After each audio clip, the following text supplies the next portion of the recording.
That actually broke it. Did not hear a word you just said. I've been deleted. Discord got to me. What happened? The Okay. Discord fucking got him. Literally the moment we start, Discord got him. Welcome everybody to the Progressive Victory AMA, second AMA we got with Abdul El Sayed. Honored to Welcome be here, back, y'all. Abdul. It's nice to see you again. This time I've brought a friend slash enemy. I haven't quite decided on how I want to think about him yet. We'll get it. We'll figure Oh, it out. just the very well-dressed person who signs your paychecks. Just that person. Just that person. Again, he might be a friend. He might be an enemy. We'll find out. Also, you don't sign my Thank you so much paychecks for yet, but you joining us. best be doing it soon. Thank you so much for joining us. We're so excited to talk to you. How you doing today? How's everything? I I hear am you I am had well. a fun engagement earlier today. We did. It's been a busy day. We had a great forum with the UAW here in Washington, D.C. They had their CAP committee and they brought a whole CAP conference. So they all came through and it was just a really great conversation and got to share a vision for how we get money out of politics, put money in your pocket, pass Medicare for all, and we stand with working people to do that. So, I always enjoy the opportunity to get to share a perspective. Honored to get to do it with you all today. So grateful to you for hosting and then welcoming me in your space, and honored for your support. Really, just so grateful to get to be working together. We got a race to win, but more importantly, we got a country to win back. So it's time for us to get to work. Absolutely. Yeah. I and I think that really gets right to the heart of the point right there. We have a country to win back. The stakes are higher than ever. The energy is at its height. There is a blue wave that we are all hopefully expecting, and we just have a really important question for you. Ozzy, could you to we have this really important thing that we noticed. You put an ad today about pizza. Um, so I don't know if you Make can me see hungry, it on huh? the screen there. Yeah, just to read it to you. You put in an ad about Detroit pizza, so we responded. Our social media, bad pizza, great candidate. So I personally All are right, it's you disagree been with that nice. pizza. I'm It out. looks I'm out. delicious. Okay, I will not. I will actually? not. I will deflect his slander. Are So, have you you had Detroit style endorsing? pizza? I don't need to. I've had the correct style of pizza, which is New York style pizza, and that's all I need, like a true lefty that I am. Are you are you pizza phobic? You think there can only be one kind of We pizza? I may have Abdul I may have Abdul, I some have ingrained pizza phobia. Maybe just a I Abdul. little, We mean, I some just literally subtle biases. we were up in Seattle a couple of months ago, helping Katie Wilson win an election, and Benjamin was we every single pizza place that he went to, he was like, "Hey, do you guys have like New York style pizza? Do you guys have like New York style pizza? Can I have like the New York style pizza? I know we're like on the other side of the fucking country from New York, but can I have New York style pizza?"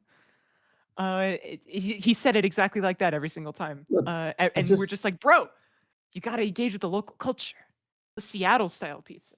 Jimmy, what's Seattle I'm style just saying, pizza? like, to love one style of pizza is not wrong, but to love it to the exclusion of all the other styles, I don't know. And I just think that we can have room for more than one style of pizza. And I want to live in the kind of America where people don't discriminate against pizza because of where it came from, because of the color of its sauce, because of the style of its crust. I just, you know, my values don't allow me to say that there can only be one type. And, I've lived in New York and I have a lot of respect for New York style pizza. I am from Detroit. I love Detroit style pizza. But I know that my love of Detroit style pizza does not exclude me from enjoying a New York style pizza from time to time. I think that we can open our minds, we can open our hearts. Um, and that's the kind of America I want to live in. So you do you, man.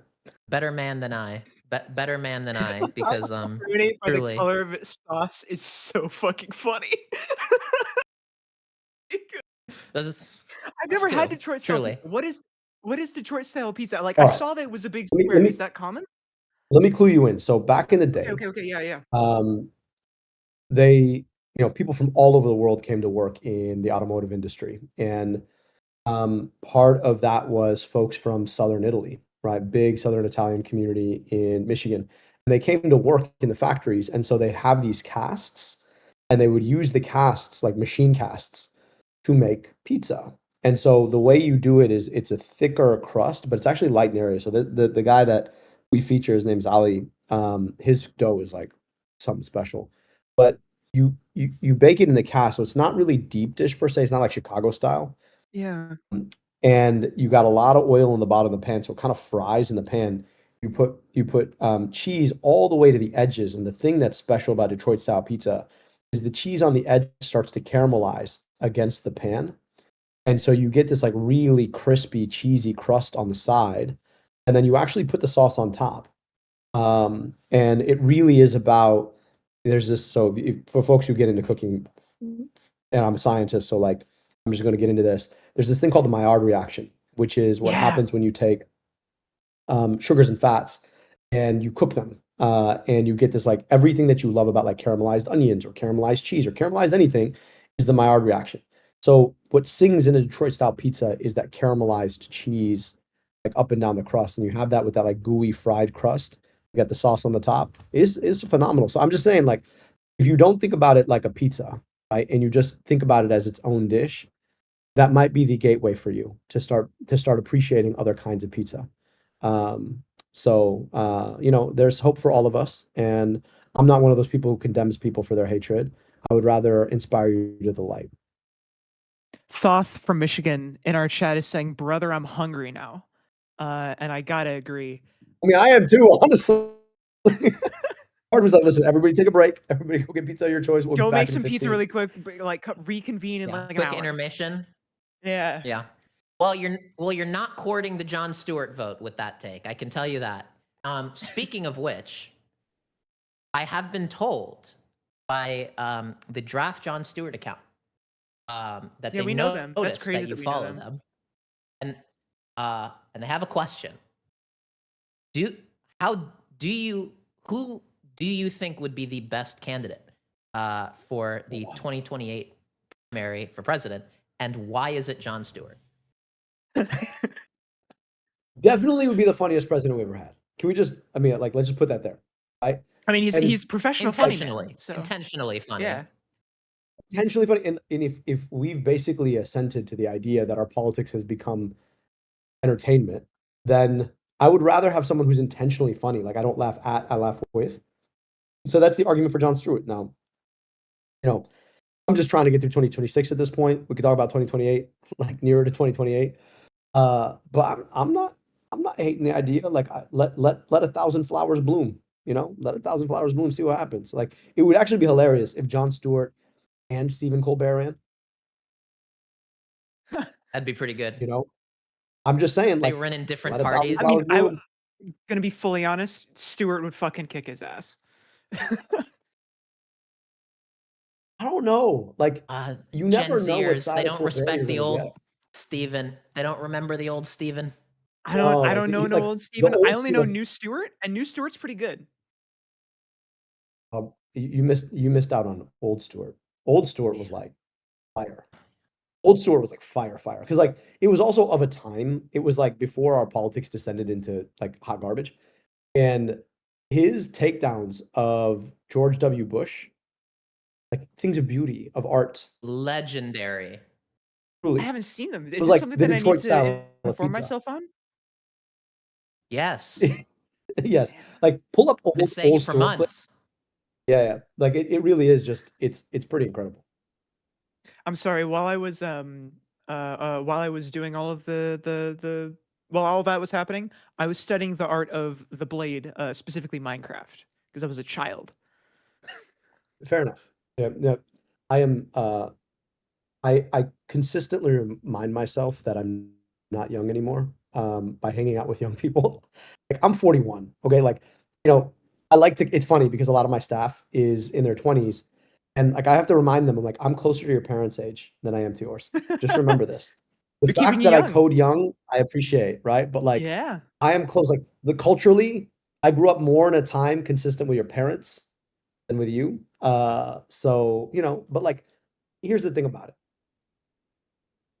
I actually, at 41, I take for granted that I grew up in a time when people were, as a matter of course, hopeful and optimistic about America. Mm. I can't imagine what it would be like to be in your 20s when everything you've experienced of America is just like the worst iteration. Like we literally are moving backwards because like we've never Mhm. quite gotten all the way to the ideals of this country, but we've generally most of my young life we were moving toward them, however slowly. But like it feels like for the past 10 years we've been dragged ass backwards in the wrong direction. And I gotta be honest with you, I'm sorry, y'all. Like, like this is kind of why I'm doing this. Like I really want, I really want I want folks to have something to believe in because there's so much that this country could do right. You know what I mean? Like, and on its best, at its best, it does so many incredible things. Like I grew up in a household where like my dad was the eldest son of a vegetable salesman and an illiterate homemaker, smartest, wisest person I ever met, but never got to go to school in Egypt. He got to come here, and I got to grow up in this like incredible system where I got amazing public education. I got to go to amazing public university, like, and I know what America did for me, but then I also like grew up in a place where 15 minutes away, kids would live an average of 10 years shorter lives. Didn't get the schools I got to go to, didn't get the access to healthcare that I got, and that's all the same America. But like it feels like we've descended into a moment where rather than fix what should have been for kids who didn't get those things, we have watched as we've descended into a moment where like even if you're middle income in this country, you're still struggling. So I'm sorry, y'all. Yeah, I Man, mean, are like are, you are you mentioned. worried though? It's okay. I'll take this one. Are you worried though that as a 41-year-old, you just don't have the experience and qualifications of not being 300 to be a senator, or because I mean, there's the really a only reason wisdom that you you gain with every extra year of decay. It's you what they trade say, a decay you a day trade keeps the your doctor away. As you you know. trade your you trade your youthful soul and your heart and your energy for wisdom and time and money. Yeah, and in a Is there a large third thing? prostate. Money as Well, well. like I said, Yeah. I Board don't wake seat up on nearly Raytheon. enough to. Yeah, there you True money. go. Um, you know, I'll be honest with you, right? Like there's some of the wizened leaders who never forgot what it was like to be young. Like this is the thing I love about Bernie. He never forgot what it was like to be young. And I mean, I tell you, like the first time I met him, he was campaigning for us back in 2018. I was 33. Uh, and he sat me down. I was asked him, what advice do you have for me? He's like, Abdul, never forget the young people. I was like, with all due respect, Senator, like I am the young people. But he never forgot what it's like to be young. And there's this thing about aging where you're always the oldest you've ever been. And so it's not incumbent on young people to know what it's like to be older. It's incumbent on older people to remember what it was like to be young. Mm, And I think if more of us continued to remember the feelings of being young, the things that you hoped for, the idea that most of your life was yet to be lived, I think we'd be so much better at making public policy that is empowering of young people. And the problem with it is that somehow like they forget what it's like to be young. And oftentimes, like when I'm talking to even people older than me, I'm like, why are you so crotchety about young folk? Like, don't you remember what it felt like? Right. And I know based on like the amount of time and energy people give it to like being young or feeling young, I know you'd kill to be back there. But it seems like you forgot what you're fighting for, and like at least maybe it should manifest in your kids or your kids' kids when you look at them and say, what do I want for you as you're experiencing the world right now as a young person to be able to look forward to about the life that you're going to lead. I just wish more of us remember that. So I hope I never, biting what Bernie taught me, like I never forget what it was like to be young, right? Even as, mhm. it's funny because I talk to folks his age, they're like, you're still young. I'm like, am I? Like, I I stopped being young. actually, I have a question that's kind of related. So one of the points of youth is that you're sometimes a little like mean to Say people. whatever you want. Sometimes you say whatever you want. You kind of like You kind of like Cut off your poke the bear a little bit. co-hosts. Cut off your co-host. Kick your co-host from the stage because you think it's funny. Just like I just did. um, so with that in mind, we live in an age where the internet is young. It's getting older, but the internet is young. There's a lot of like meanness and performative anger all over the internet right now.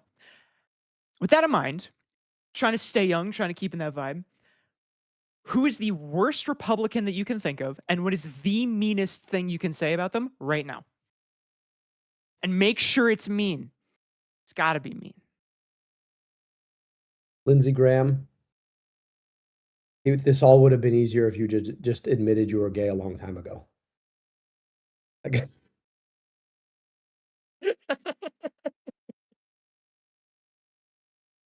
That's not very woke of you, Abdul. Not very woke of you, No, Abdul. but here's the thing about it, right? I have no problem with Lindsey Graham being gay. Lindsey Graham has a problem with Lindsey That's Graham being probably gay. true. And so part of me is just like, dude, not only is it your hatred of different people, it makes you hate yourself, and then you wound yourself around the axle where you became like truly the worst person, right? Like your entire political manifestation is about trying to bomb other people. Why? I don't know, because I guess it like, like somehow, some way, your self-denial. Yeah, like you developed like a bomb fetish. Like at some point, this all would have been easier if you just admitted you were gay a long time ago. Been fine. Like, it'd have loved people, anyway. So Well, I have a theory. Like, what are the bombs shaped like? That kind of that gives you sort of the idea there. That's he's pretty been true. trying to bomb something for a very long time.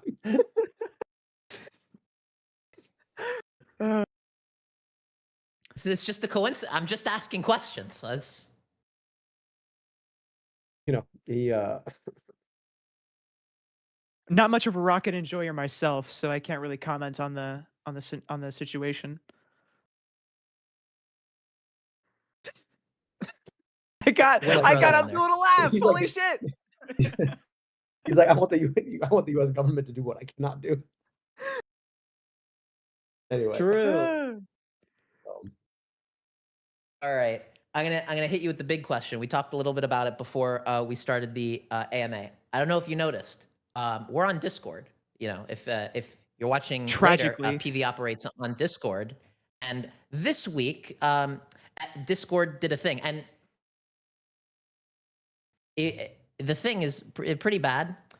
They're going to be defaulting all users to be, as they say, teen by default, which in the age of the Epstein files is just really great marketing. Really cool to. But what that means to Discord, yeah, what it means is basically that all the accounts are going to be locked out of any age-restricted features, and they're going to be assumed to be under the age of 18 and locked out of features like being able to go into 18+ channels and in 18+ servers, or to even see certain images or text without it being automatically censored.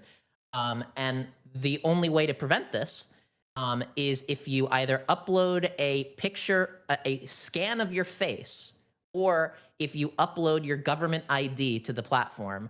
But they're reassuring us now that it's actually not that bad. Yeah, they do like this magic AI to guess your age so that you don't have to upload your face scan in order to use the platform. And one of the really stupid things is that if for you to come up on a stage channel like this, you would have had to upload your ID or scan your face to Discord just to come up on a stage channel, regardless of what age they think your account is. So our question to you is, how does that make you feel?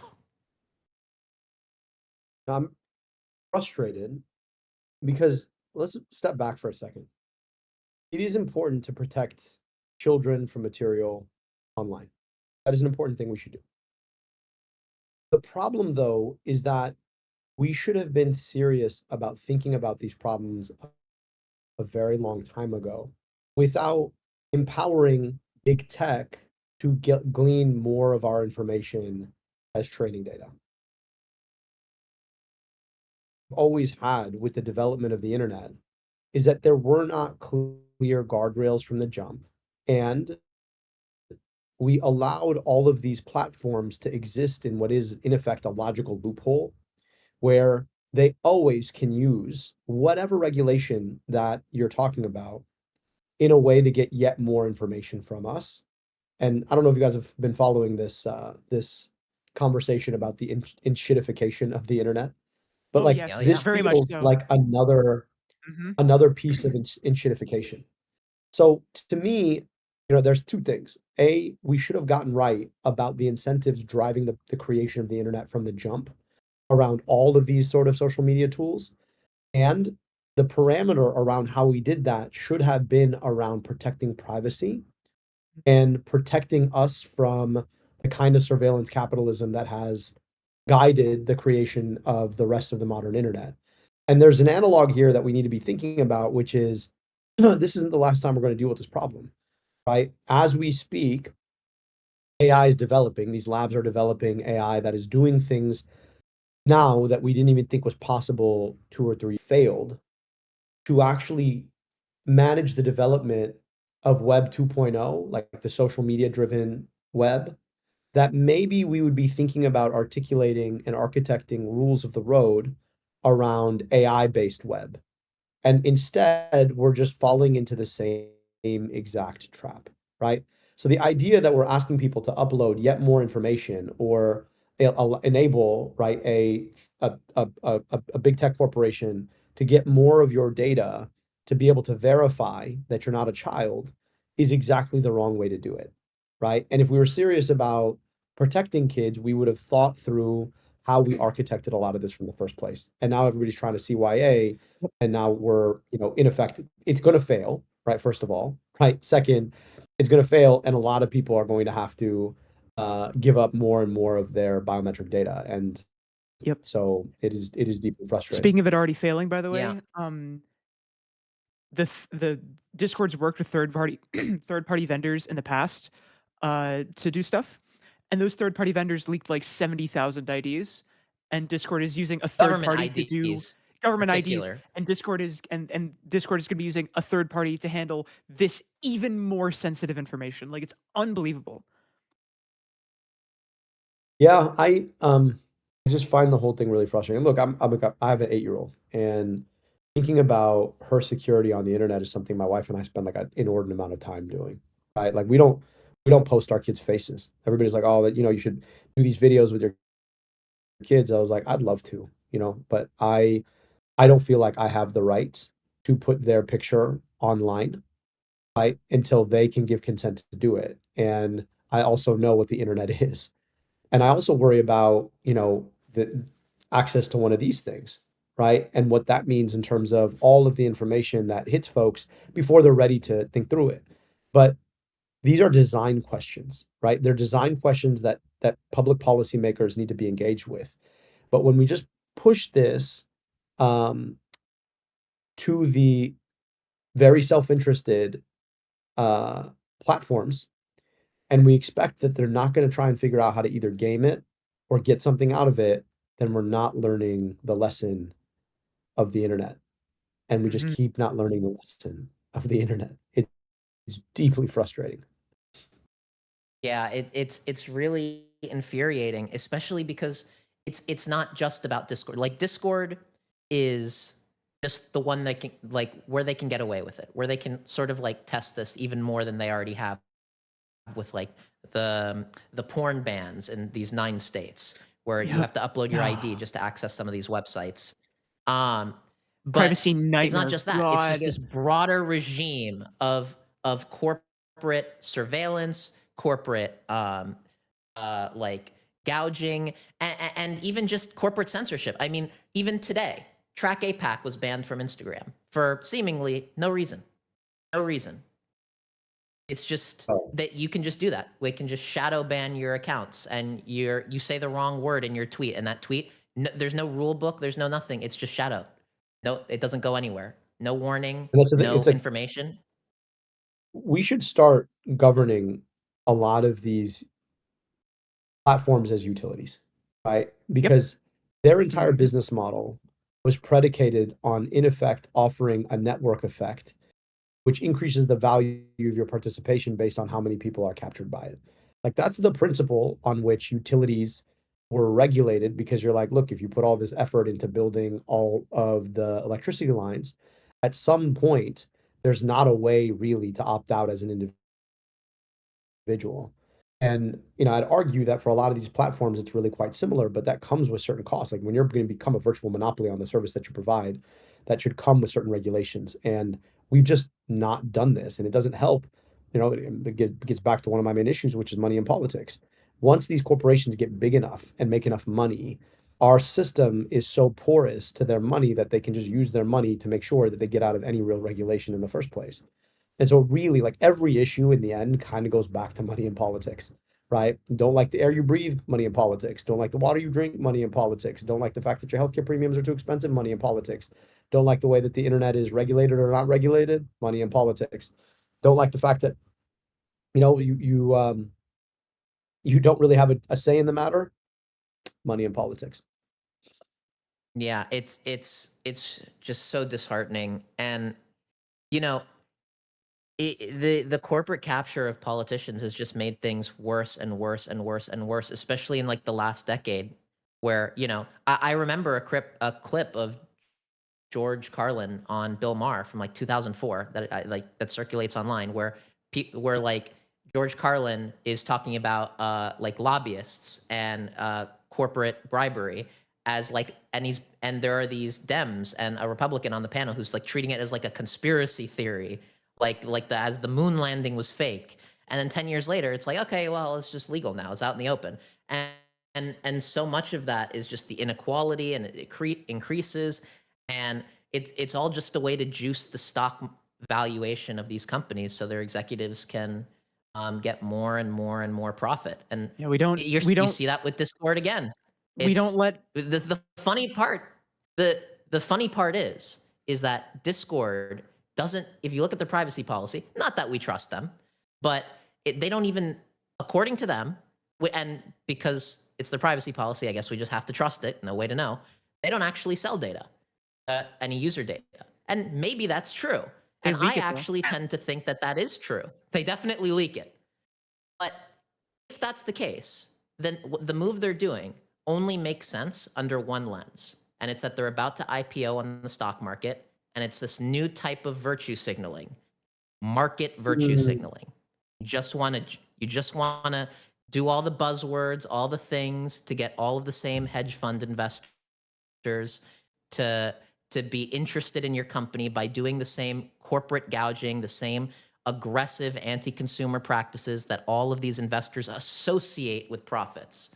And from the extreme inequality of society to the corporate buyouts of our politicians, it does just feel like sometimes that they do get away with it.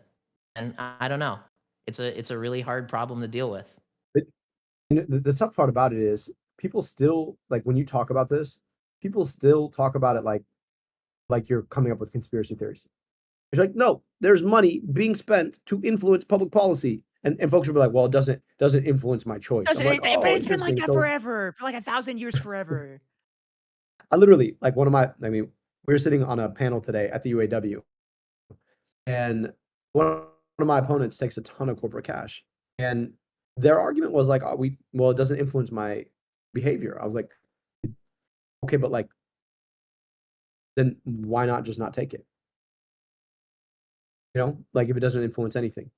So, even if folks really could disaggregate themselves from this, the reality of the situation is that we watch as corporations keep getting their way. We keep watching our wages stagnate, and we're watching as all the things we have to buy get more expensive. Who wins? They do. Who loses? The rest of us. So, and you can watch the mechanism of the way that the things they want get moved. A corporate PAC writes a check. Corporate lobbyist shows up to the elected official's office the next moment they can. They're like, here's the legislation we'd like to move. And then more often than not, guess what legislation gets moved? We got DTE, which is our local corporate utility where I live. They've raised our electricity prices by more over the last 20 years than in 46 other states. And they also line the pockets of 93% of the state legislators. Coincidence? 93. 93%. You don't understand. They just do it out of the kindness of their heart, Abdul. You can't think like that. You're so cynical. I'm so It's- cynical. I'm just so cynical. Yeah. It's not that they People with spent money, $200,000 they to already give me an have enough election. money. They don't need any more money. They have so much already. Think of the What poor would a it's billionaire. billionaire funny because want with more money? Yeah. they tell you that they only do it because if they didn't do it, somebody else would. I'm just this is Yeah. ridiculous. I mean, Y'all are nuts. we fucking did the moon landing. I know. It's just like the Or whole did thing is we? just sometimes did we? I'm gonna move Benj off the I stage don't know. again for that. We did, but I mean this is the hard part, right? It's like you ask yourself why. I mean, this is actually the moon landing is like a really important case in point.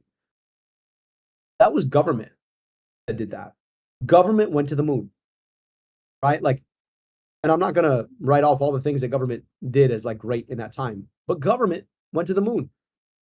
And like you think about what we could do when folks decided this is in the public good and in the public interest and we can do big things. Oh, right? Like you ask yourself, like people are literally generating machines that can think like human beings, which in theory should be able to unlock lot of problems, but everybody feels so scared over all of it. Why? Because it's not about the tech, it's about the incentives driving the tech. We do all of these things in ways that are just focused on how can somebody with a lot of money make more money. And yeah, part of me is Yeah. like, if you Government went to the moon, and corporate America lets you act grokked so that you can see your neighbor's child with less clothes. yeah, disgusting. I just yeah. Some of these things you have to like Mhm. is why is this like this? Why are we doing this?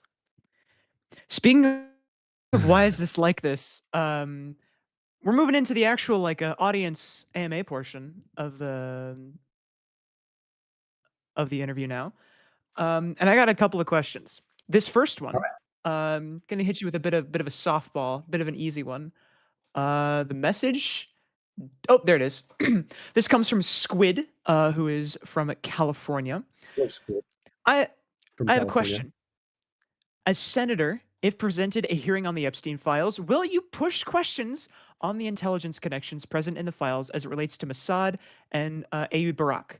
There's a deep problem when national security and intelligence is implicated in such a horrific sex trafficking operation. Will you hold Conspiracy the podcast with Abdul Al Saeed. will you hold the fucking like legislators and bureaucrats who didn't prosecute Epstein? Will you like actually fucking try to find out what happened if given the opportunity?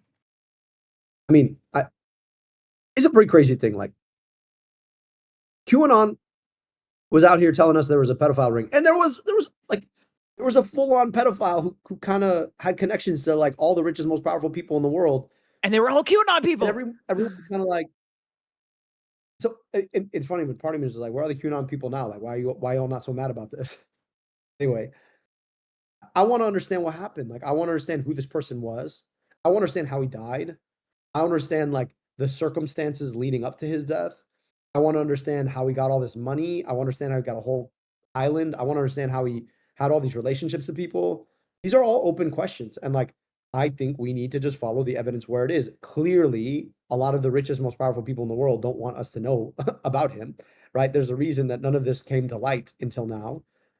But I think that's a good reason why we should investigate this everywhere it goes. And so, to me, like, there's no reason to hold back. We need to follow the story to the end to understand what happened, to understand what the implications are, and to make sure that things like this don't happen again, right? Like people need to be held accountable for the things that they empowered this guy to get away with and the things that they might have done on their own terms. And so, for me, it's like you have to investigate this without fear or favor.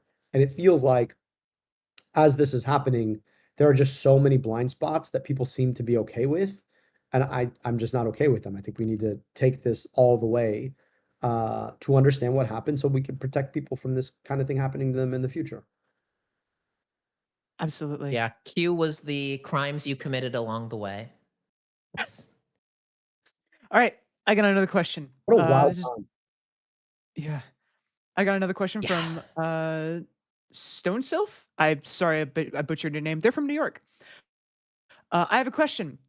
What does Abdul think? What does Abdul think is the appeal of McMorrow? Does he think that McMorrow is leeching into his votes?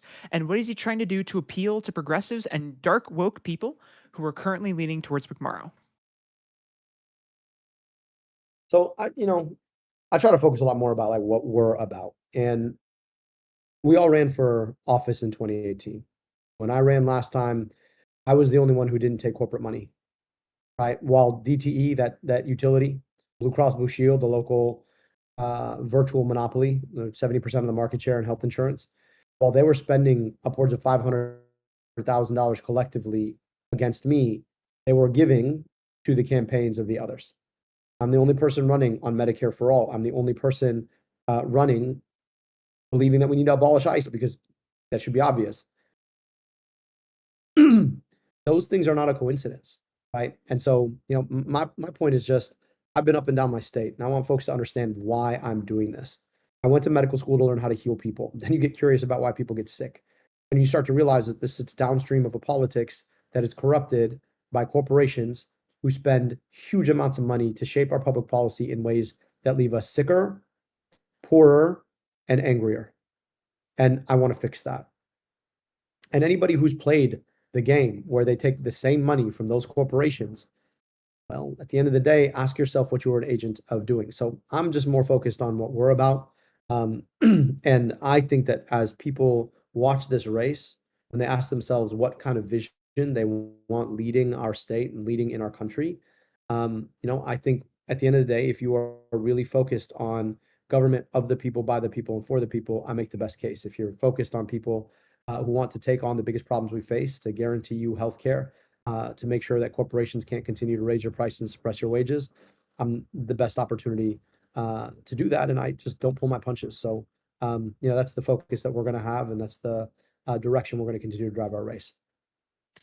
What's the meanest thing you'll say about So- McMorrow? You don't have to answer that. I'm just baiting. Also, by the way, I do Benjamin, want to answer did it though. you That's a so- really good clip. Benjamin, did you No, solve a look, at the Rubik's end of the Cube day, off you camera? win. You win.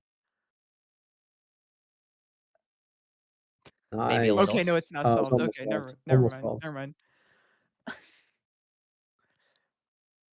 I was gonna say, look, at the end of the day, it's not about me being mean to anybody. We do this work out of love for the people we want to serve, and I think sometimes we get caught up in the horse race of it all. Like, I don't really have opponents, right? Like the biggest opponent I have is cynicism.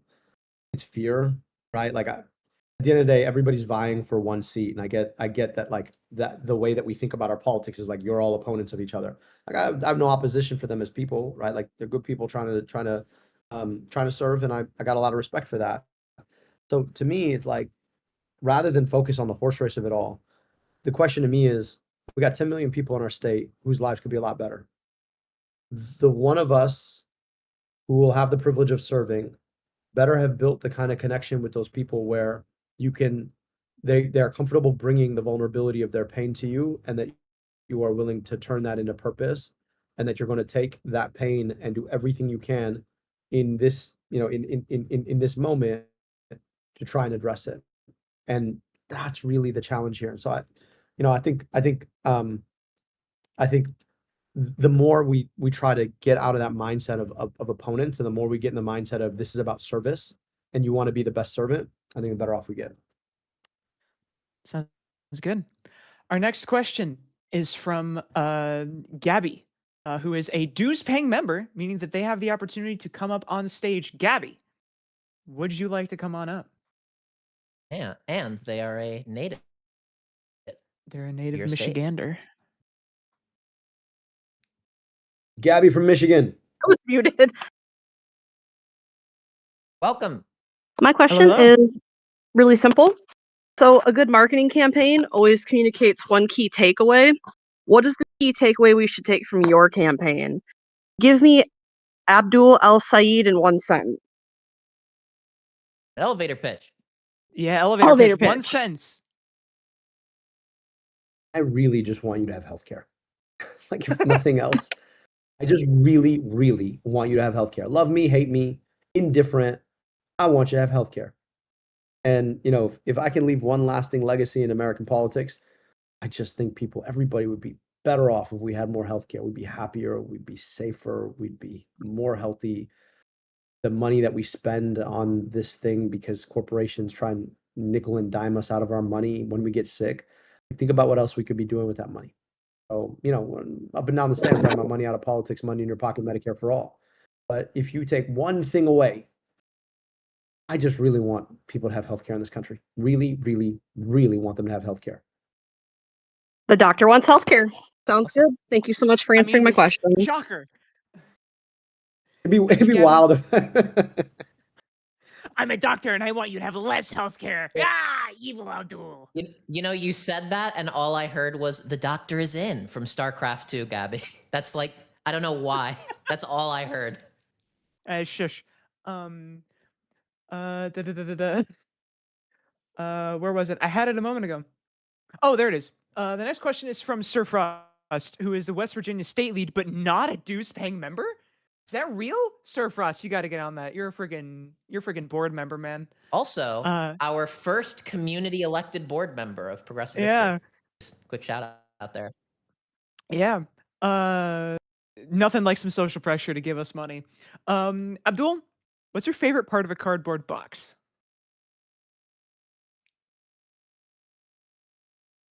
That's not what's on our board? Okay. Yeah. what's inside. Ooh, that's a really good answer. Like you open a cardboard It's box, good. could be a Christmas present. The could only be a interaction I've cat. ever had with a cardboard box. Well, let's just step back, right? Cardboard boxes have like a really interesting life cycle because they start out as a tree, right? And like, you got to imagine if you're the tree, you're like majestic in the forest. Somebody comes and cuts you down and decides that they're going to give you to Amazon so somebody can buy some shit that they forgot to buy in the first place. They get sent to your house.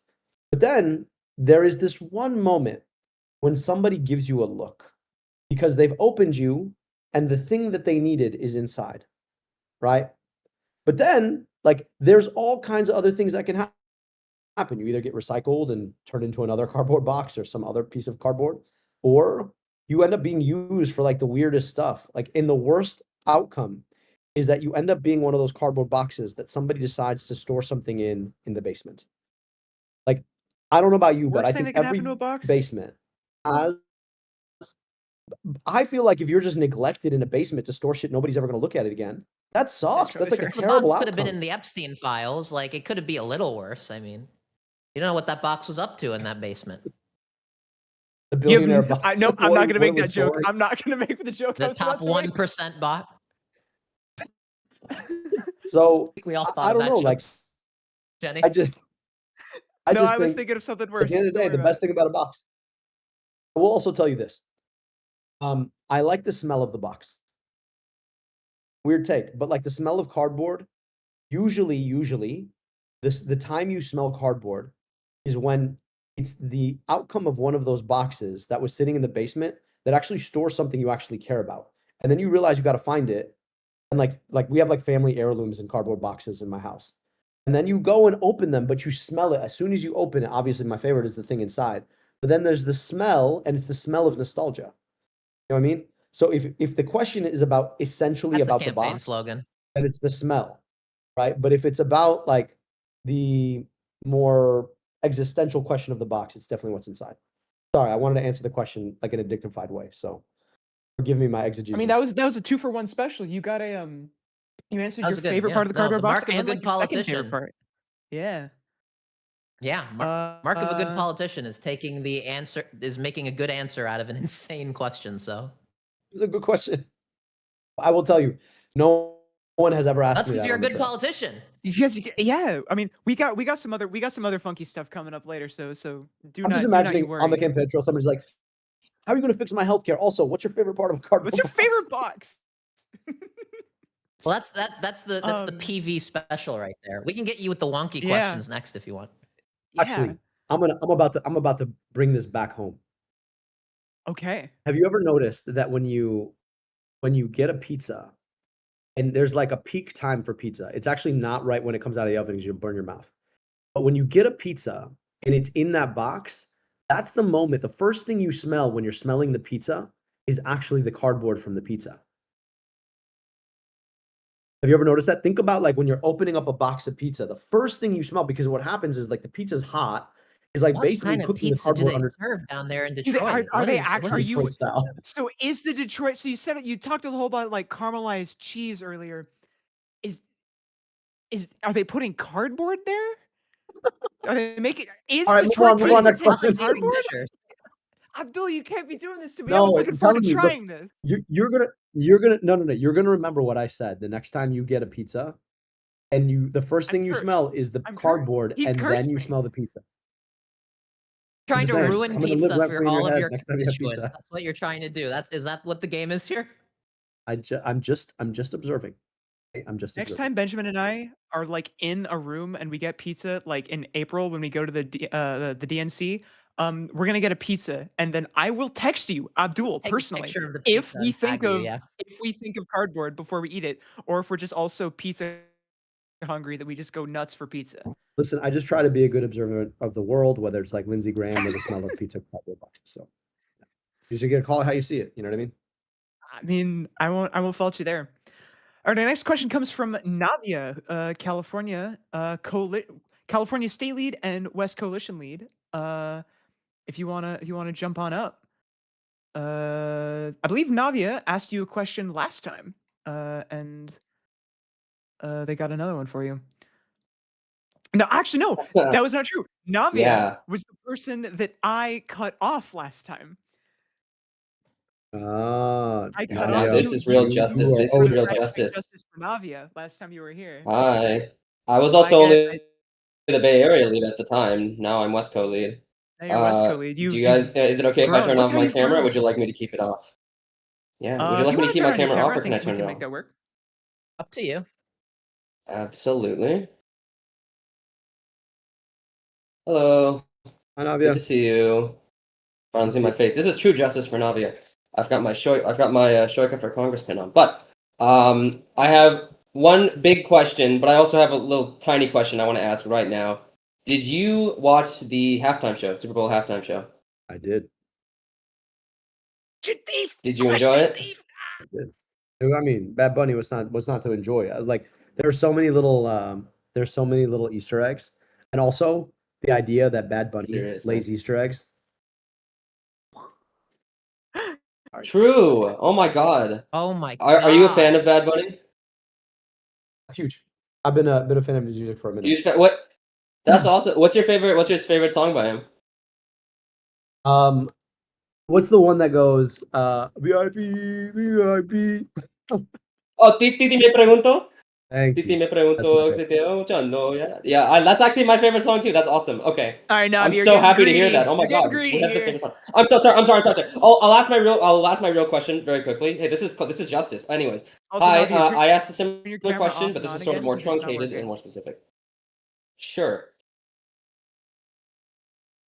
Okay. Hi. Try Thank this you. now. Is this working? No, this is Hopefully. justice. Okay, so I asked this question last time. There's been a lot said about primarying representatives in the House of Representatives, the gubernatorials, local races. We've seen a lot of progressives and socialists get elected. You might remember this question. However, the U.S. Senate different. Lots of mechanisms for stagnation and inertia and all of that. Lack of change. We see Senate people in the Senate constantly going against the wishes of the base, betraying their members in the House, refusing to remove Chuck Schumer as leader. So you're in a very unique position, alongside a few others running for Senate. Graham Plattner comes to mind, where you have the potential to exert significantly more power than lots of other progressives, because you will be in the higher house, where we do not have nearly as many progressives. And so, how do you think that changes your approach to affecting change and exerting influence within the Democratic Party? What sort of opportunities does being a senator, as opposed to a House representative, open up to you that may or may not be available to a House representative? And how do you plan to wield that power effectively for the next 6 years? Yeah. So I'm gonna break that down in 3 ways. The first one is, you can platform an idea simply because you're a senator, and people kind of have to pay attention. And I think, because you're one of 100 rather than, one of 341, you just get the opportunity to make a topic and drive a conversation that I think is important. I also think that one of the biggest issues that we've had in the party is that we take too seriously the idea that the Senate is about a conversation between 100 people rather than a conversation with the 350 million people who elected us. And I'm looking forward to being able to have the conversations that I think need to be had across my state and frankly with voters across the country about what we can do, right? Because my job is to convince, you know, 60 other senators that we need to get work done. Um, and that means convincing the 350 million people who voted for all of us why this is what they should be pressuring and voting on. And I think we can win those fights. I think we take for granted that like people can't be moved. I just disagree. And I'm looking forward to having that conversation. The second is the biggest obstacle to meaningful legislation for working people has been the filibuster. And I want to be a part of the Senate that finally abolishes Mhm. it. Right. And that is absolutely critical. And then the third is, you get the opportunity to confirm members of both the judiciary and the executive branch. And I mean, I think there's been this sort of like nicety where people just rubber stamp whoever they're put in front of them. And so, like the ability to start shaping public policy through the kinds of folks you're willing to confirm. I just think that we serious enough about the power of that, right? And the Senate has that power, and I think it's just a lot more important to use it. And so it's both the folks that you try to work to get promoted, but it's also the folks you're willing to vote for. And there's a lot that can be done in the Senate if you can build a group of people to say, hey, we're going to oppose the following kinds of public officials. Christy Nome, like so I think all three of those are really um, powerful opportunities that a U.S. senator has that perhaps a congressperson doesn't. Um, and I'm hoping to be able to exercise all of them. We've seen good examples of that. Think about people like obviously the goat Bernie, but also you got folks like Elizabeth Warren. You got folks like Chris Van Hollen who've been really really effective. I'll give you one bonus fourth. Right. There's a lot that a senator can do when it comes to foreign policy that you just don't really see. That's not possible from a place in the House. And I'm looking forward to start driving a lot of those conversations, particularly when it comes to things like where our money goes. The idea we write blank checks to foreign militaries, whether that's Israel or Egypt or Saudi Arabia, rather than spending our money here at home.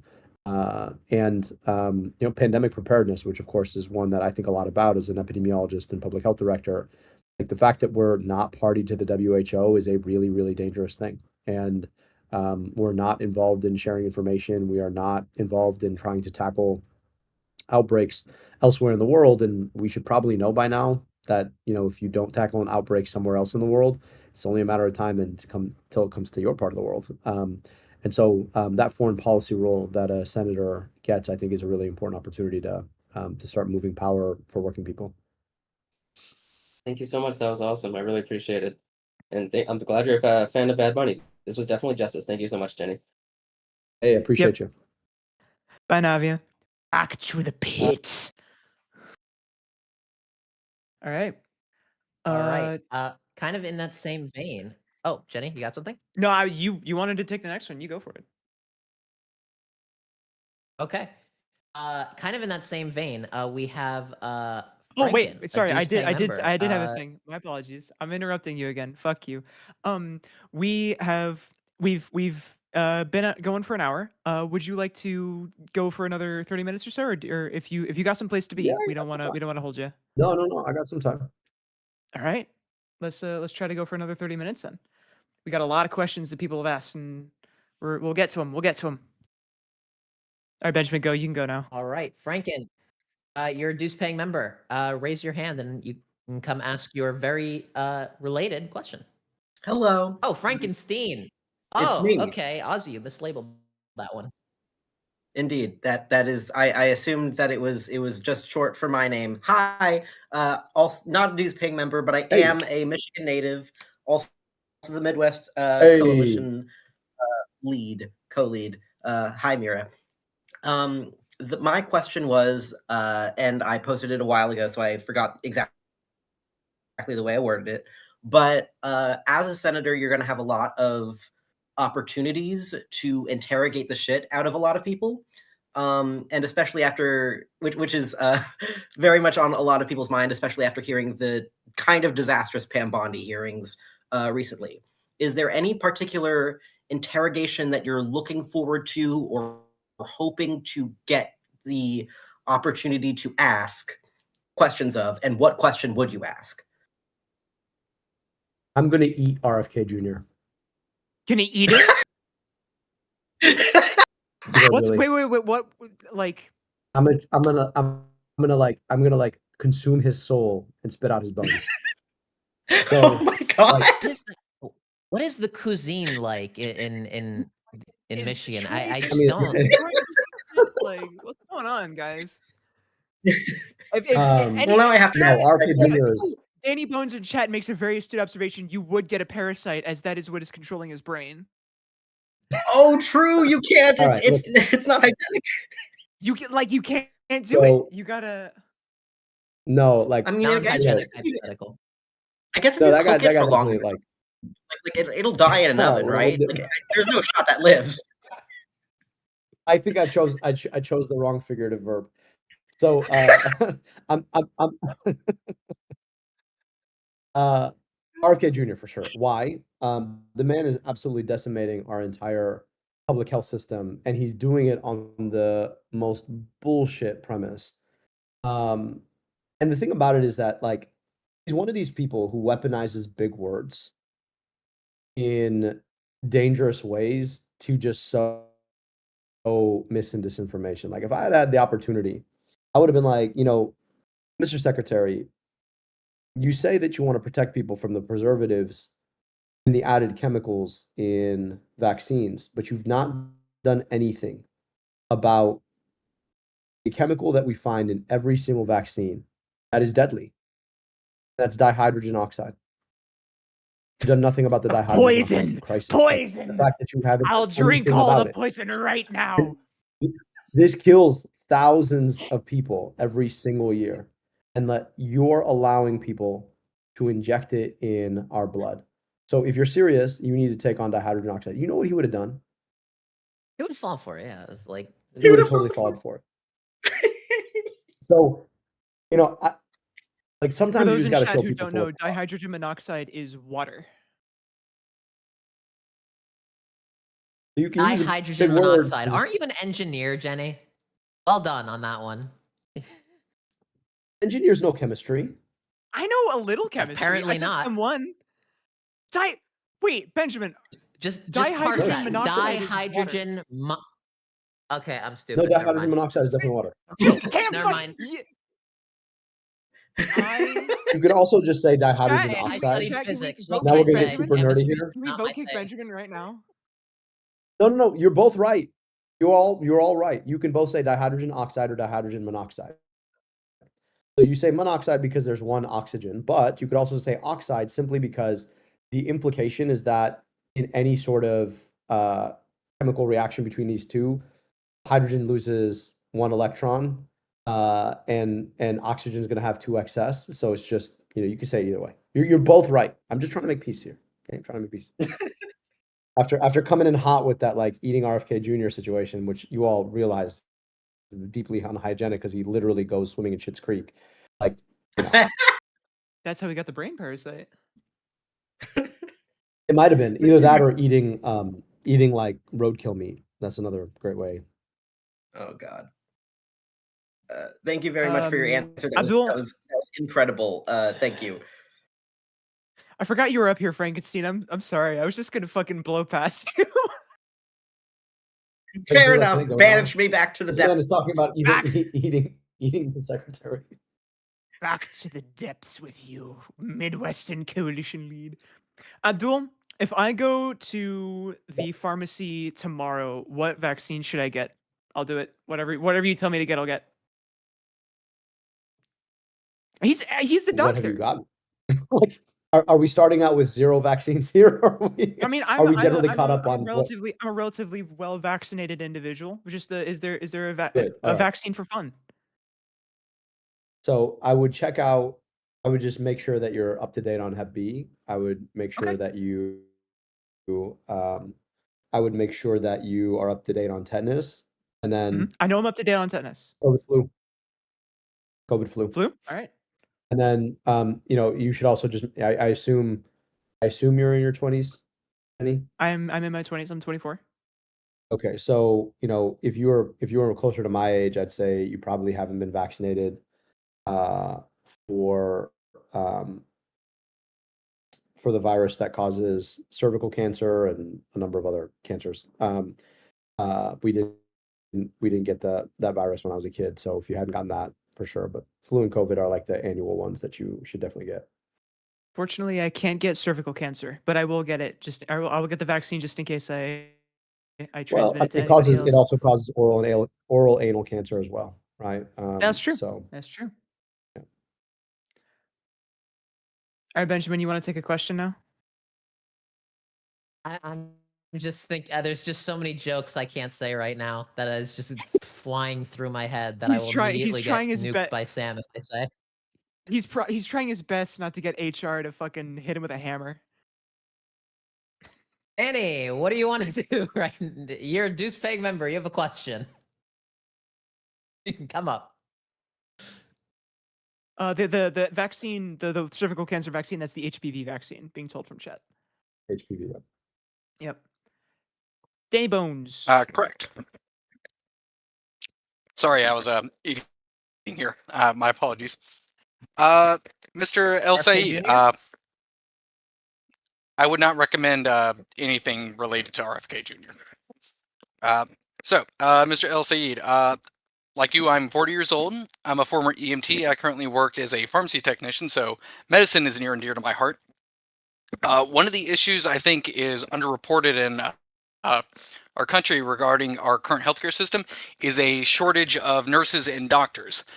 In many ways, it is throttled because it's just so expensive to go to school, but also in a lot of places, there are caps as to the number of students who can even attend these programs. Do you have any specific plans for addressing the shortage of nurses and doctors?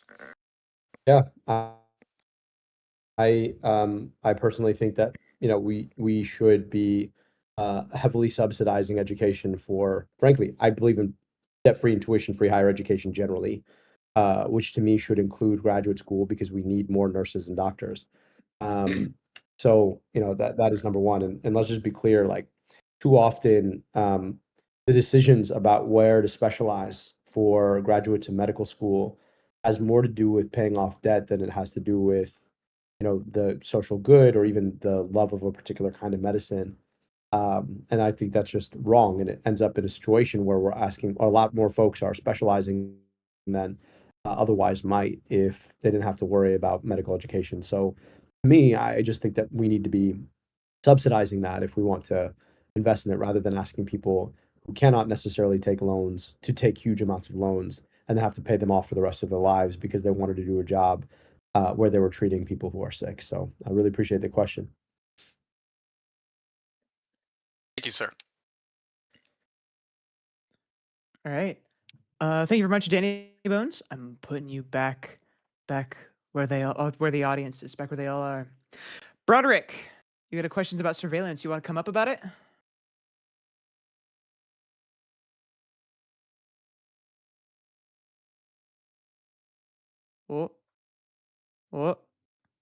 Oh, he's not saying anything.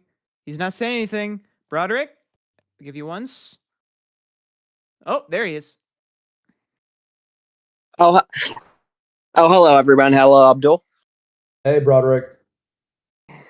So we were talking about this a bit, or like earlier in the night, like near the beginning. We were talking about what Discord was trying to do, and I kind of brought up how a lot of this surveillance business started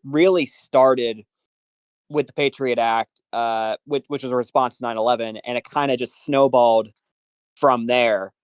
And I want to go back to my question. My question here. I don't have it right in front of me the way I wrote it, but essentially, how can we do a better job regulating these corporations and making sure that they don't have the ability to surveil us and collect information on us and basically sell it to the highest bidder, and also, what is your stance on repealing the Patriot Act? So, agree with repealing, and I think there's stuff that has been baked in to infrastructure that you can kind of pull out of what was in the original act. But generally, the mass surveillance capacity that the Patriot Act created, I think, has set us down this path where we've watched this mass surveillance, and it leads to inevitably the kinds of things we're seeing with ICE. I do think that following the sort of like trajectory of where this has all gone, I do think that there's a lot that we need to be thinking about around protecting basic rights and freedoms, given just how far this president has pushed the law in growing his own power. When it comes to regulating corporations and privacy, I actually I don't think most of us actually understand how much we're surveilled. Apple just bought a company that it reads facial features to try and impute intent. Like, you just think about this, right? When you're looking at your phone, you have a camera in your face. So if they put that kind of technology and they're trying to assess how you react, it's just meant to keep you looking. And so I Wait, so think like there you needs to be a certain level of scroll up on the TikTok and then you do a smile, and then you scroll up on the TikTok and you do a smile, and you just scroll up on TikTok and make you frown, and then you scroll up on TikTok and they're like, "Oh, we cannot have them frown, make them smile again." or just think about like all the FaceTime data that they could be learning off of. I mean, I'm just saying Yeah. I just don't think we actually fully understand just how deep the infrastructure around surveillance is. And so I think it starts with transparency. Like, you should know how your body, everything about it, is being surveilled, how your voice is being surveilled, and what it's being used for, and you should be able to opt out, right? That's number one. Number two, when you think about like the public surveillance apparatus, the implication is like, you know, you guys remember you don't remember this, but there was this movie called Minority Report where they basically policed you on intent, right? And and I'm in a lot of Cruise. ways, like that Precogs. is the direction a lot of the surveillance state is headed.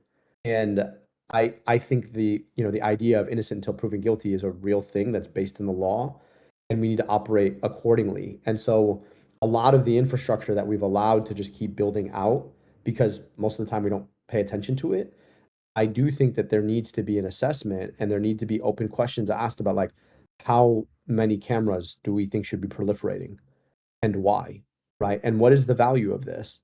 And what are the risks of it in terms of just one's own autonomy and freedom? And so I just think that like as a society, you can't even start to regulate because we don't actually know, right? Because at the end of the day, like public laws are a function of public will. And I don't think there's public will because we don't actually know. You know what I mean? I think if people actually knew how much they were being surveilled by the things that they willingly carry in their pocket and also just out and about in the world, I think there'd be a lot more outcry. And I just think it starts with just that, like that transparency needs to happen and you need to be able to opt out. Mhm. And then when it comes to Or public opt out infrastructure, by default. that is, sorry, opt out. Or Yeah, opt out by default, yeah.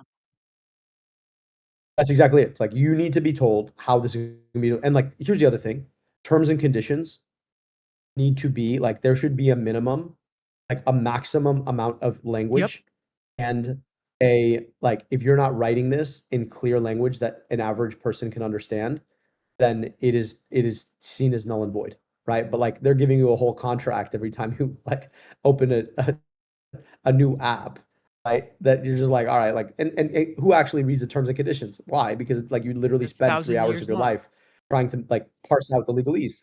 So this isn't real consent. So I actually think that's where we should start. Like you should understand in clear language what data is being collected, how it's being used, and why it's being used, and you should be able to opt out from there. And then, in terms of like adding more um, uh, uh, infrastructure for surveillance, I just think that the burden should be a lot higher in terms of adding it on because we just kind of pile it on and then it just happens over time.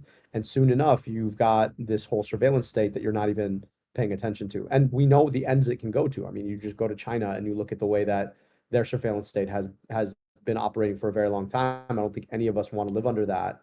And if we don't, we shouldn't allow people to build it piecemeal either. Yeah, absolutely. And almost paradoxically, I think the best way to handle this also actually came from Apple, where, and of course it doesn't apply to them, but a few years back they came up with this idea of like privacy nutrition labels for the App Store.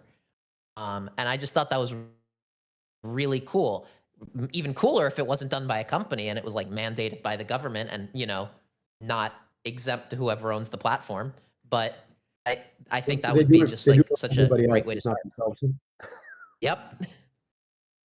Yeah. And speak. Oh, Roderick, I forgot you were here too. Oh, hi, Roderick. No, I was just keeping quiet for I was just keeping quiet for a while. I didn't want to interrupt, but shoot, I think I forgot what I was gonna say, so keep going. Hey, now I feel bad, man. You're fine. All right. Well, if you remember what you were going to say, let us know. Okay. Yep. Later, Roderick. All right. Well, thank you. Well, I guess I was. Well, now I need to remember what I was going to say. While you remember what you were going to say, Broderick spreading the mind virus. While you remember what you were going to say, if you like this AMA that we're doing with Abdul, if you like the work that Progressive Victory does, anybody here in the live stage or anybody watching this later on, we have a dues paying membership program where we got these fancy cards you can get. If you want to help us out, you want to make sure that we can continue what we're doing, consider becoming a dues paying member. Starts at $5 a month, and that allows you to have access to the stage where you can just come up and ask questions directly, like Broderick just did. It'll be it's whether it's you pretty remember cool. them or not.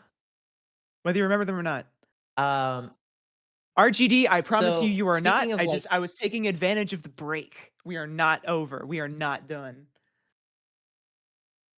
So speaking of like these platforms and their power, one of the ways that they've been able to exert so much power is with the algorithms.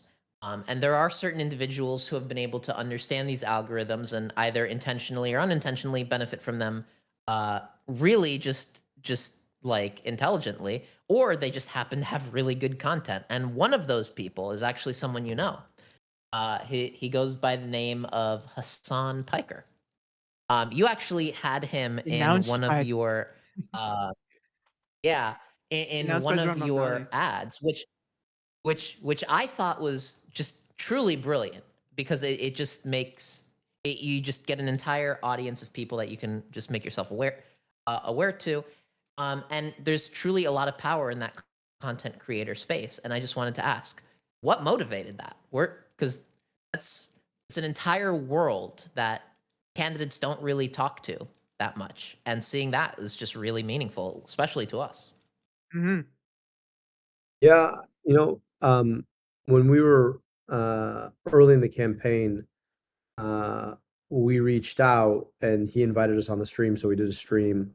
And then he was planning to come to Michigan, and I was like, we should get a workout in. So worked out, ate some kebab, and then we made a little like clip of that. Here's the thing about it though. In politics, it behooves you to reach out to everybody to understand their perspective and to make sure that you're speaking to the issues that matter the most to them. And then I don't know what happened like sometime in the last 10 years, but we got into this weird sort of notion that you can't talk to people with whom you may have disagreements. And it turned into this whole question of like, oh, are you platforming this person? Y'all remember that whole discourse? Like, I think it's still happening. Oh, we know. And It's an eternal my discourse. point, It will never end. yeah, it'll never end. But my point is that like, you don't have to agree with somebody on everything all the time. In fact, like I'm married. I've been married for 20 years, and I don't agree with my wife on everything. Don't tell her. But So at the end you of the would day, not like, platform your you know, wife. That's Would you insane. platform your wife?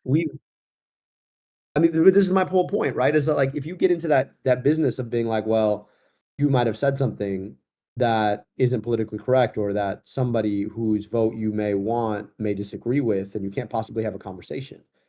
And part of me is like, look, there are things I agree with Hassan on, a lot of them, right? I think we should have healthcare in this country. I think the power of corporations are a big problem. I think our politics should stop telling us that the only choice we can make is to bomb other countries when we could be investing in schools here. And I would argue that like those are things that matter, and they're like foundational things. And so I'm interested in having a conversation with him, and I'm also interested in having a conversation with the people that he is having a conversation with every day. Clearly they find value in what he has to say. And so I'm interested in having that conversation. Frankly, I would be willing to have a conversation with anybody who can introduce me to an audience so that I can understand what they're thinking and I can share my own perspectives. And it doesn't mean that I have to agree with them, right? Like, if let me think about the most like insane person I could name here. Nick Fuentes. Jenny. Okay, that's a step too far. All right. But honestly, like that's a step too far.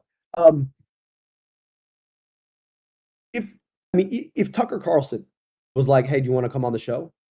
I would be like, "Okay, you and I are going to disagree on most things, but I'm almost certain that I can inspire some of your listeners, right, to pay attention to what I have to say when I tell them that I don't think that a corporation should be able to raise your premium every single year and you just got to pay for it.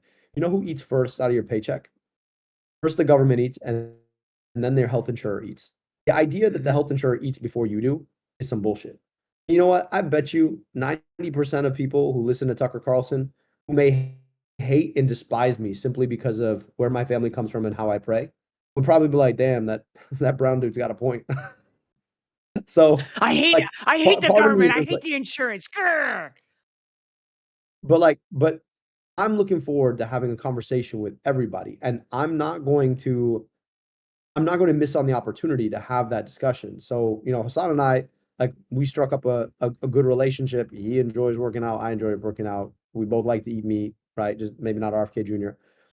And, I was like, hey, like, if we get this opportunity to like connect like people do on these things that we enjoy, and also have a conversation about a politics that actually moves us forward on questions of healthcare and questions of government accountability, like, let's do that. So, I'm grateful for him having me on. I'm grateful for the friendship we've struck up. I don't agree with him on everything. Of course not. Like I said, I don't agree with anybody on everything. But let's find the things that we agree on and have a conversation about it. And also, let's have a conversation about the things on which we disagree. Because imagine if America was a place where we could actually disagree agreeably more often, where you could sit down with somebody and be like, you see it that way, I see it this other way. Here's what we agree on. Here's what we don't. All right, great. Like now at least we understand one another's perspectives a little bit better. I think we would be a far more productive and enjoyable place to live. So, Mhm. All right. Couldn't agree more. I think we have time for maybe one or two more audience questions before we hit the hour 30. So up next, RGD. If you'd like to come up on stage and ask your question, Hello. feel free. All right, I'm gonna go get to business pretty quickly. Did you see the Pam Bondi hearings today? Have you had time to look at them yet? I wish I had time. I've been like back to back to back to back. I Abdul, saw like one or two Abdul, clips, but I haven't seen. it's endlessly good. There's so much good Absolutely. grilling. Her It's pretty conduct, good. though. Hold on. Her conduct, I would say, would be best described as petulant teenager who didn't do her homework, yelling at all the Congress people a whole bunch of political stuff out of a burn book. It's that bad. And she Yeah. did that for basically 5 hours. So, in light of this whole disaster, I'm assuming that you would be willing to, just over this, vote to hold her in contempt and vote to, or impeach her if it came your way, just based So, on the I would be, description. yeah, I would be as a senator, I would be in a position to vote to convict. And the Yes, way that would impeachments you? work is that they would vote to impeach, and then there would be a hearing in the Senate. I'll tell you this, like, I haven't seen the tape, and I just want to be objective. Like, for me, like as a sitting senator, I would say, okay, show me the evidence that she's committed impeachable offense. Now, look, just in the things that she has done, independent of this hearing, like there is enough there to be impeachable. There's like not questions between her, Kirsten Noem, right? Like there are many folks in that administration, including the president himself, that have committed impeachable offenses in office.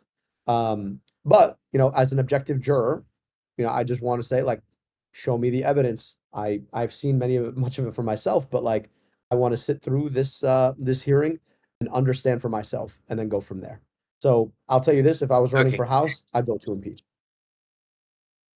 All right. And you will want to. People will be asking you about those tapes whenever you do interviews, so you'll want to see at least some of the low lights. I refuse to call them do my highlights homework on because this. she behaved so Yeah. badly. I got my viewing ahead of me.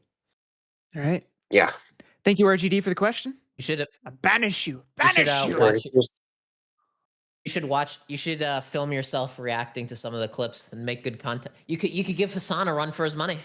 That's true. Become Hassan a is React he's like streamer. 6'4". He's like 6'4", and he's got a better jawline than me, I think. Yeah, well, that's just higher center of gravity. You could just sweep the leg or something. I mean, I have no doubt I'd do okay in a wrestling match, but Damn. but Hassan Piker but no, call out. like That's crazy. no, like Hassan and I, but we never have to get to it. But if we did, we did it. All right. We are rapidly approaching the end of our time. So I have one more question of serious importance that I must ask you. Oh no. Oh no. Benjamin, you go on and on about how like we're in the business of deprofessionalizing politics, and that's what I'm doing here. All right, trying to make a politics approachable to the people. Abdul, the people want to know: are you a goopocrat or a crunch-servative? Meaning, do you take your cereal goopy or crunchy?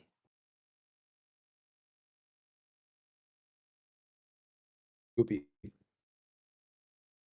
You take it goopy. So let me offer an explanation of why. There is this Egyptian dessert called Ali, which literally means Ali's mom.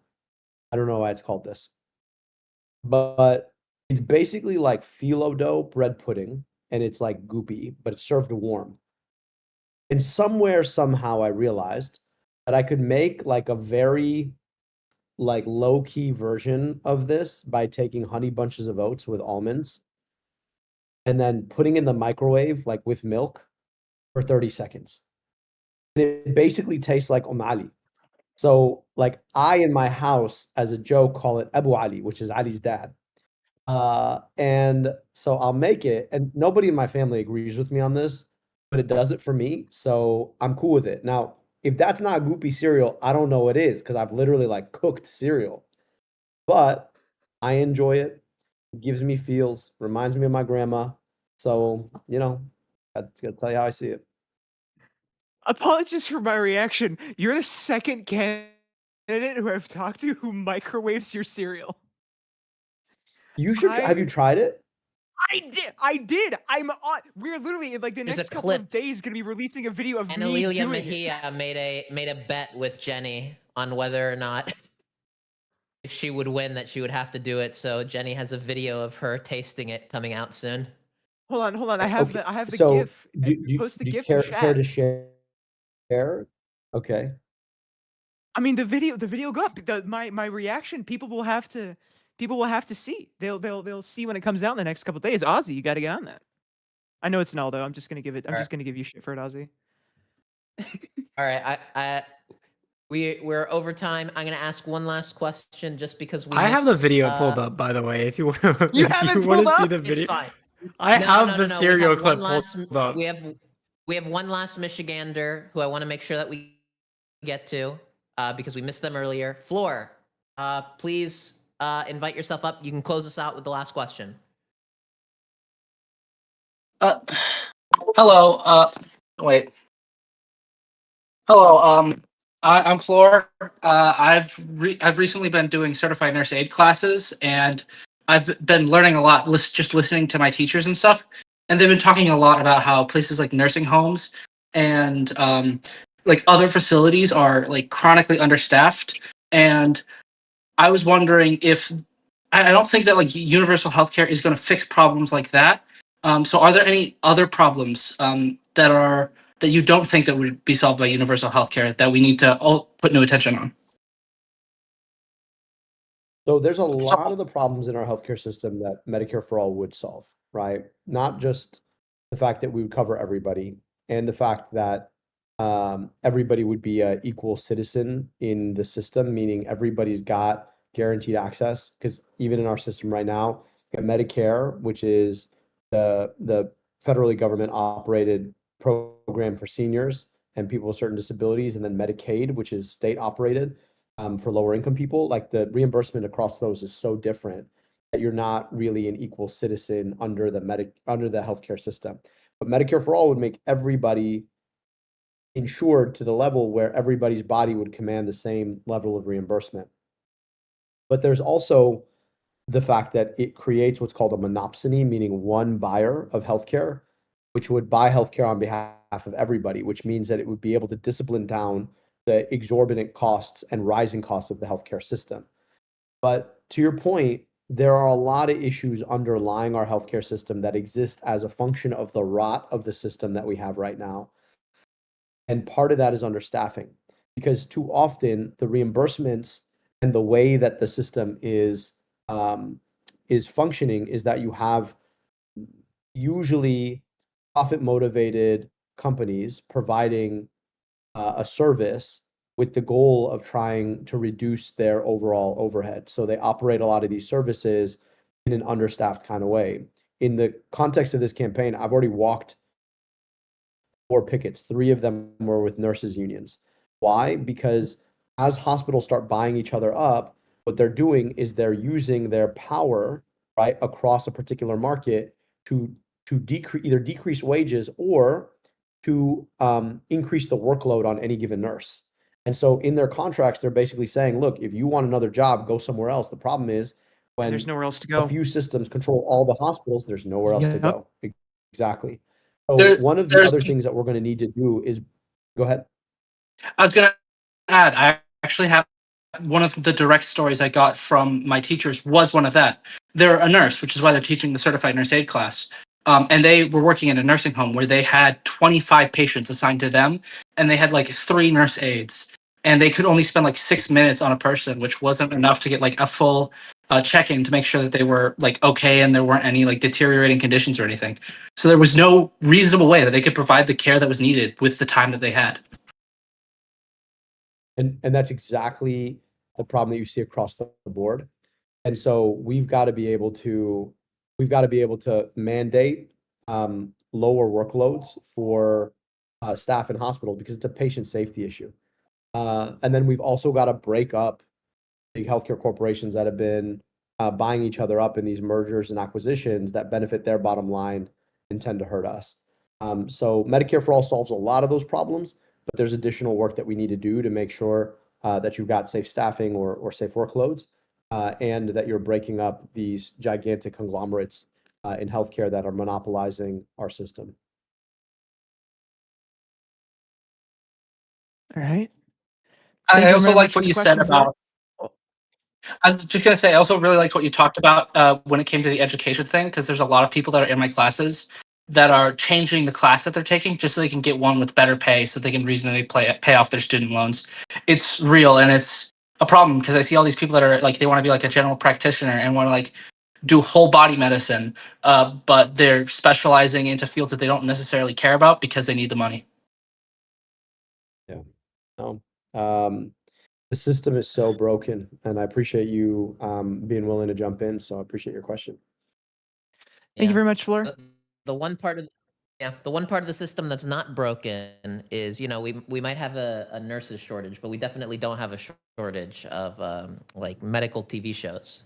So that system is That's working quite well. true. Speaking of which, Apparently, that's have you seen The Pit? I haven't. Everybody tells me I got to watch it. I just haven't had the time. That's So I'm gonna have to check it out sometime. all right. all right. I want to Well, see this video. I want to see. I haven't seen the edited video, by the way. I want to see it. Naldo's saying play it. I want to see it now. should we close out with that? Do you want to see it? I want to see it. Yes. Let's take a look. We have to recrop OBS for it to work because it's on Naldo's PC. I see. But I mean, if you just want to screen share it, if you can. All that build up. all that build up. And get the audio. I mean, I can show the Then get Analylia the one. audio. We can show the Analylia. Oh, do you want me to play it from DaVinci? Okay, sorry. Play the. You can play the Analylia clip if we want. I can play the Analylia one. Yeah, let's play Analylia. This clip would drove people fucking insane. Is Analylia a goopocrat or a crunch-servative? Does she take cereal goopy or crunchy? So I'm going to just like blow your mind on this. I microwave the milk just to kill the cold, like 30 seconds. I know I'm messing you up. For like 30 seconds, maybe 25. It depends on the microwave.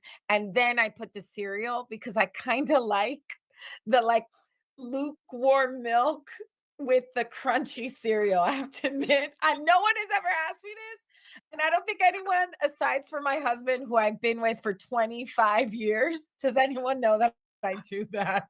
But now you do. You know what? To each their own, but you should try. I'm telling you, go to the grocery store, get some Cocoa Puffs, microwave that milk, try it, and call me. 2 candidates in a row. 2 candidates in a fucking row. I'm deathly What afraid to ask Talrico in a few weeks. What an he does incredible with hit. his milk. To be fair, what an Naldo, incredible scale hit, of 1 to 10, Naldo, how fast could you get it on the OBS stream? Let's not worry about that right now. We're already massively over time. All right, let's let the guy sleep. All right. All right. Friends, this has been an honor and a privilege. I'm grateful to you. When y'all come to Michigan, we're gonna get y'all some Detroit style pizza. You'll understand what pizza can really be. Yeah. And at least if nothing else, then you'll know for certain that your pizza choice is the best pizza choice. You know? There's no loss. Or maybe my ingrained biases will just live, and I'll just never know what I would have been missing had I not been a massive pizza bigot. No, but I believe in you, and I believe you can be better. I believe you can do I better. believe you So, can be better. I'm never gonna stop. All right. What's more, Well, if anybody, I appreciate All right, guys, the good night. belief. yeah, thank you very much, Good Abdul. night. Thank you so much. And if Y'all be anybody well. wants to see more of these in the future, if you want your question read on a future MA, become a Dues Paying member. There's everybody spamming links in the chat right now. It's crazy.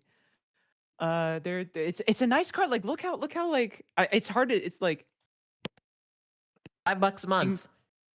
You can kind of hear it. We gotta You see what happened with Discord? We gotta rebuild that shit. We gotta all on our fucking- own. We have to make we our gotta own do that shit. Discord. So donate, because that's how we guys, make this shit if happen. you All right. Thank you all so much. if you have Discord Nitro, wait. No. If you have Discord Nitro, cancel that shit and give us money. Give us money. I'm not even kidding. Cancel your Discord Nitro right now. All right, let's go to sleep. I'm also tired. All right, everybody. Let's Good night, get out of everybody. here. Good night. I'll see you another time.